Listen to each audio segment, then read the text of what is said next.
It all started back in 1977 when 6 young, fresh-faced lads out of high school decided to form a rock and roll band. And of course, little knowing that their music would literally take them to the top of the charts right around the world. Their achievements are legendary, #1 records right around the world. Of course, they recently headlined just 5 years ago at Wembley Stadium, 72,000 happy paying customers. They've won numerous music awards over the years, sold in excess of 30 million. Ladies and gentlemen, what about a big one for INXS?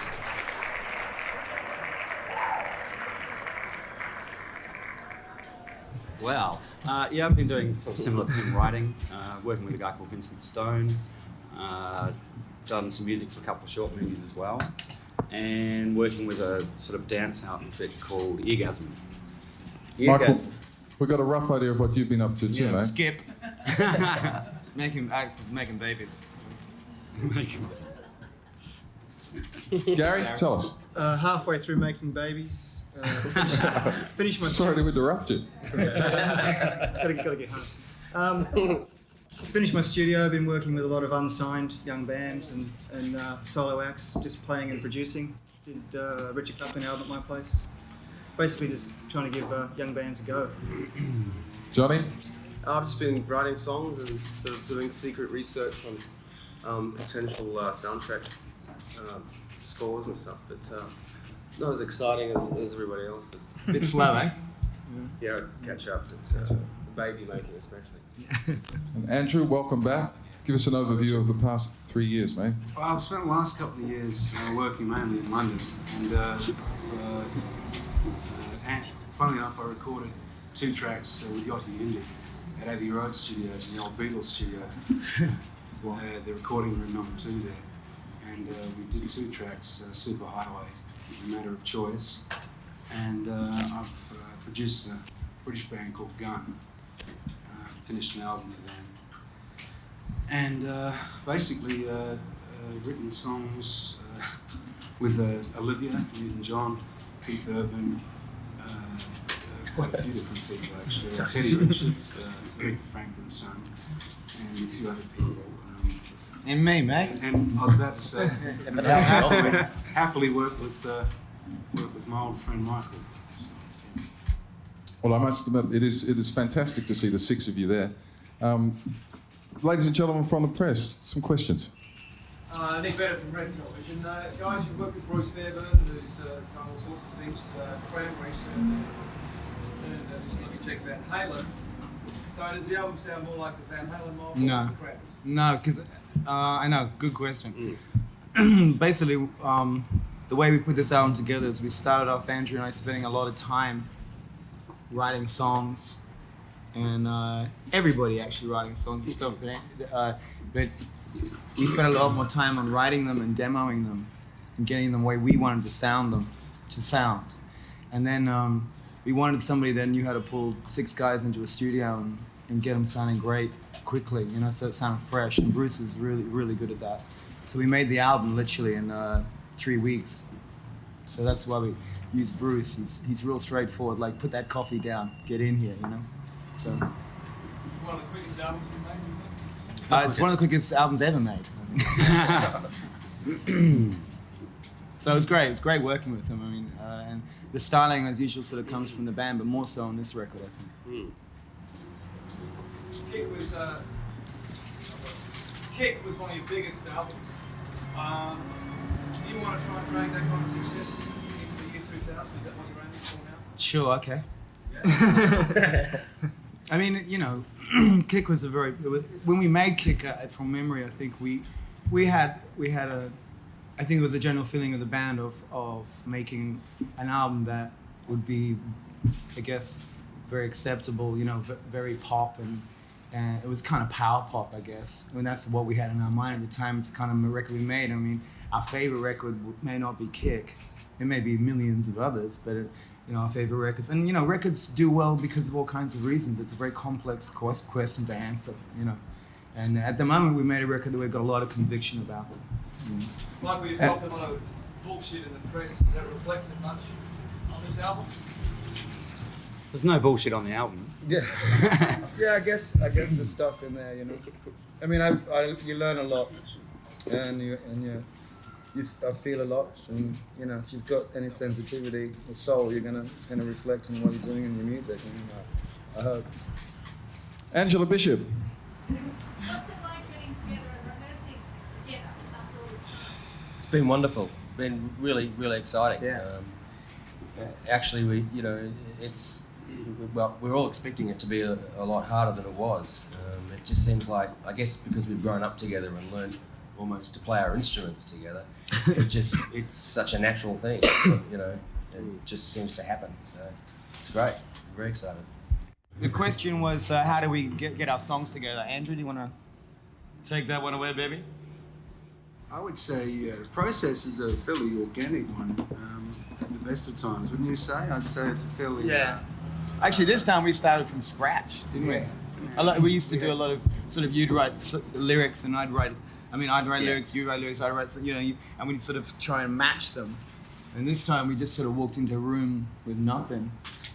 And it just, every day we came out with a new song all finished. It was scary. When we went to make the record, these guys had, I must say, more or less 14 complete, the songs actually completed, like fully written. And it makes a real... It's a nice change. Yeah, it makes a nice change. Instead of writing lyrics as we're finishing the album and mixing and that sort of thing. How relevant do you feel INXS are now to the current music scene? Did you hear that? Yeah. Good. Next. Hey, listen, can I ask you a question? No. Kim, can we just ask, do you want to do that one? Yeah, no. The question was how relevant are we to the current music scene, which is it's a question that I guess every band has to come to terms with, even from the time, you know, it can be 6 months after you've formed, it can be 20 years later, like almost now. You know, I don't know. We'll see when the record comes out. I think you take with you your past always, you know, and you take with you the people that inspired you, who may be 20 years before when you started. So it's a big organic thing, you know. At the moment, say in London, there's a whole bunch. It's like I'm living in Chelsea, and I might as well. I'm thinking I'm going to bump into Jimi Hendrix, you know, because it's pure nostalgia. You know? So I don't know what the current music scene is. We're trying to be fresh as possible. I think this album's fresher than actually half the people that are, you know, doing that stuff. Success. It's interesting. There's not a lot of bands left from the '80s. Yeah, there's only a few of us, so the in-betweenies, you know, the punk and chic fans, you know. I'd love it. Kirk would love it. We're so fucking special. One thing that's interesting, guys, I mean, the 80s were just huge for you in the States. Kick, you know, obviously the biggest selling album in the States. It seemed when America started to wane a little bit, suddenly Europe took off, and you guys are, you know, still huge in Europe. How do you figure that? I think America's extremely fickle. If you don't keep on providing 4 more kicks, they don't want to really know about it. It's pretty difficult. Record companies don't like it. You know, no one likes it. You know, they want a formula. It's hamburgers and Coca-Cola and INXS's latest single. We didn't tour on Welcome to Wherever You Are either. Yeah, we weren't from Seattle. And we're not from Seattle. No, that's very true. Yeah. Well, what do you say to the people who are writing you off and who are saying you're a has-been band? How do you answer people? Fuck you. Fuck off. Fuck you, pal. See you in 20 years. When really, there's no other answer to that. I mean, you know, It's just in our records. That's the least of it.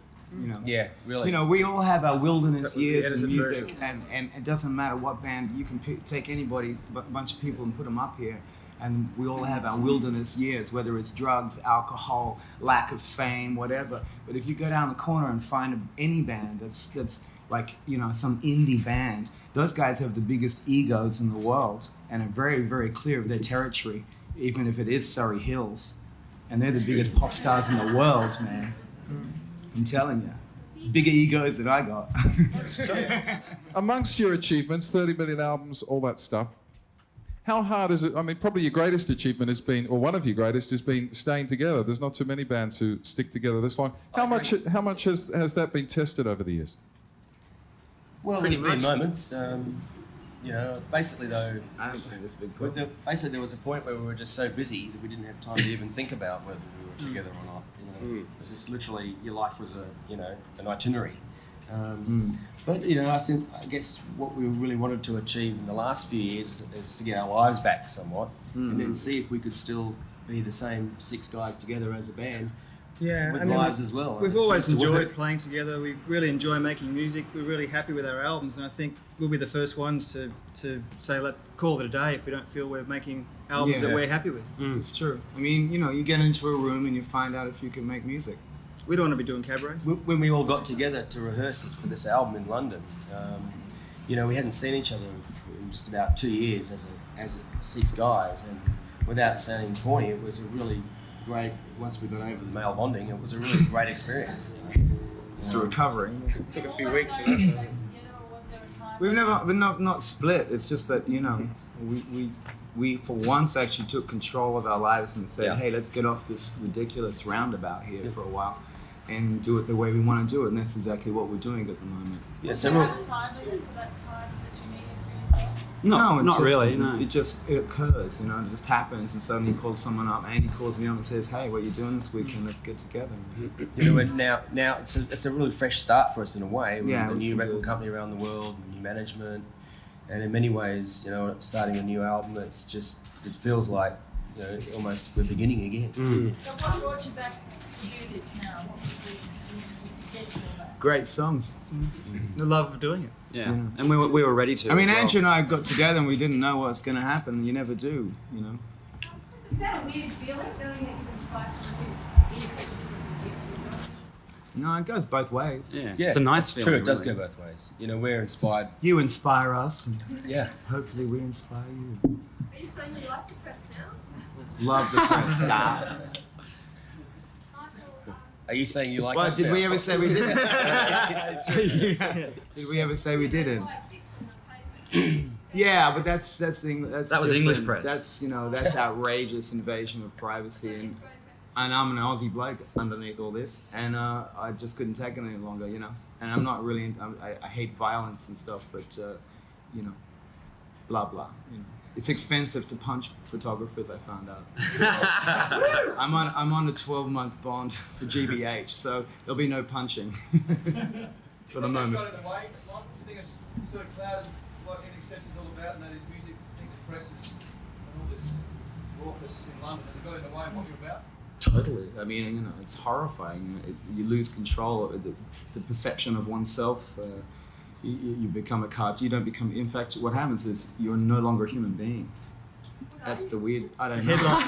A god. I don't know. After a while, you don't know, and headline. you're locked in a room. And you can't go out, and you wonder. You know, Whatever you make him. Whatever you make. Exactly. Yeah. But you know, doing this kind of thing is you can do this here in England. It's a little different. You know, it's a strange thing going on there. I don't know what it is. It's a sickness. Is that the curse of being frontman, do you think? Oh, the horrible curse. Maybe the other guys can answer that. You don't think the coppers much? Lucky Cop as then. much? No, thank No, God. it's Yeah. great. Let's go Yeah, I cop. figured. I mean, I don't know what it would be like to be Michael's position. I mean, if I had a choice, I probably wouldn't be. But that's my. Sorry. I certainly could. But I mean, I totally Cheese guy. support and back him all the way because I know Michael as an individual, as a person, and I know what is in his heart. I really know how it can appear sometimes if someone's in your face 24 hours a day. I can really feel for that. I have a lot of respect for Michael. Thanks, John. And we don't live in London. The voice is very much behind you now, though, isn't it? You're not being hounded by the rich press anymore, are you? They travel. They live well. They're all staying at the Regent, and they are here. The English ones, yeah. So they're still They drive Mercedes Benzes, and they go, "Come on, mate, it's a living." They have bodyguards. And the ones that get too close, and I don't really care. I want to get back to music and this band and INXS. Fuck it, you know. I don't want this shit anymore. You know? Is that why you wanted to make headlines for something other for your music now?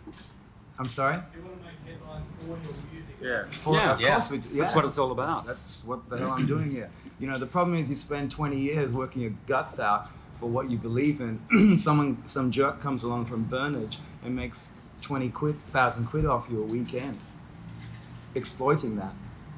It's got nothing to do with what you were doing it for in the first place. That's the problem, as far as I can see. It's exploitation. You know.